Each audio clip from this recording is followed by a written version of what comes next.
सभी पार्टियां अपने अपने क्षेत्र में पूरा बल लगाए हुए हैं और हर कोई अपनी अपनी उम्मीद कर रहा है, तो क्या लगता है बहुजन समाज पार्टी को किस तरह की विजयी होगी, या आप किस तरह का प्रयास कर रहे हैं, आपकी पार्टी किस तरह का प्रयास कर रही है?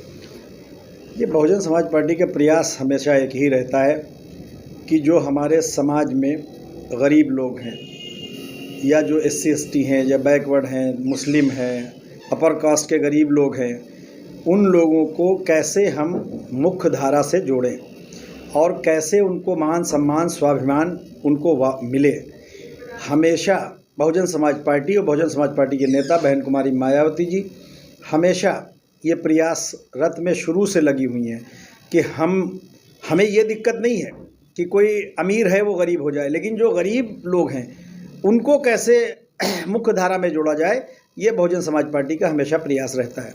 अच्छा, अगर लॉ एंड ऑर्डर की बात करें, चाहे बीजेपी गवर्नमेंट हो, चाहे सपा गवर्नमेंट हो या फिर BSP गवर्नमेंट हो, तो लॉ एंड ऑर्डर के मामले में क्या लगता है कि आपको जिस तरह से अभी कुछ सालों में अपराध क्राइम का रेशियो बढ़ा है, तो अगर BSP गवर्नमेंट आती है तो क्या कम होगा? भाई ये चीज़ तो आप लोग खुद जानते हैं, मुझे बताने की ज़रूरत नहीं है कि 2007 से 12 में या जब जब बहन कुमारी Mayawati ji chief minister UP की रही हैं, 4 बार रही हैं, तो उस वक्त कितना अच्छा माहौल था। 1900 ये जब आपका 2010 में या 12 में जब ये बसपा की सरकार थी और बाबरी मस्जिद का रिज़ल्ट आना था, तो लोग कह रहे थे स्कूल बंद हो, ये बंद हो, लेकिन बहन जी ने कहा कुछ नहीं, सब कुछ खुलेगा। लेकिन एक भी कोई छोटी सी घटना हुई हो उत्तर प्रदेश में तो बताओ। जब भाई वो इंसाफ पसंद नेता हैं, जब वो चीफ मिनिस्टर होती हैं तो गुंडे मवाली या तो जेल में होते हैं या प्रदेश के बाहर होते हैं, और सर्व समाज के साथ साथ खासकर शेड्यूल कास्ट, बैकवर्ड, दलित समाज के लोग जो प्रताड़ित हैं, जिनको लोग परेशान करते हैं, जिनकी ज़मीनों पे कब्जा कर लेते हैं सामंतवादी लोग, उनके हमेशा उनके साथ इंसाफ मिलता है। इसीलिए 2022 में बहुजन समाज पार्टी मेजॉरिटी में सरकार बनाने जा रही है। उत्तर प्रदेश की नेक्स्ट चीफ मिनिस्टर बहन कुमारी मायावती जी होंगी, इसमें कोई संदेह नहीं है।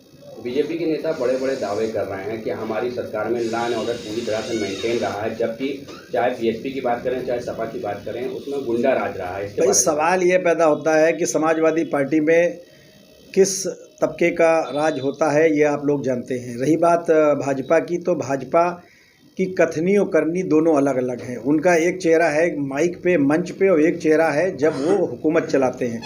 हुकूमत चलाने में उन्होंने ख़ास करके एक समाज को छोड़ के बाकी जो समाज थे, भाई अगर कोई बाबा साहब ने जो इस मुल्क को कानून दिया है वो बराबरी का कानून दिया है, बराबरी का दर्जा दिया है, लेकिन वही कानून हम पे लागू होता है और उन पे जो सत्ता में लोग हैं उन पे नहीं लागू होता है। अमित शाह जी मीटिंग करते हैं तो वहाँ कोरोना का कोई दिक्कत नहीं है, पदयात्रा डोर टू डोर कर रहे हैं, हज़ारों आदमी, लाखों आदमी वो इकट्ठा कर रहे हैं, लेकिन अगर हम लोग कर ले तो मुकदमा लिख दिया जाता है। तो वो तो हमेशा उनकी कथनी करनी में फ़र्क है। और लॉ एंड ऑर्डर उन्होंने क्या मेंटेन किया है, उन्होंने तो बेगुनाहों को एक तरीके से इनकाउंटर के नाम पे कत्ल किया है। अच्छा, BKT क्षेत्र से आप प्रत्याशी हैं, उसके अलावा अन्य क्षेत्रों से क्या लगता है कि बहुजन समाज पार्टी सीट निकाल पाएगी? आज की डेट में क्योंकि मीडिया हम लोगों का साथ नहीं देता है, हमारा वोटर जो है वो शहर से, कस्बों से दूर है। हमारा वोटर गांव में, मड़हों में, खेतों में, छप्परों में, इस ऐसी जगह पे रहता है। बहुजन समाज पार्टी पूरी तरीके से सरकार बनाने जा रही है। और रही बात BKT, तो BKT तो हमेशा बहुजन समाज पार्टी ये जीती है, और अगर कभी हारी भी है तो 1700-1800 वोट से।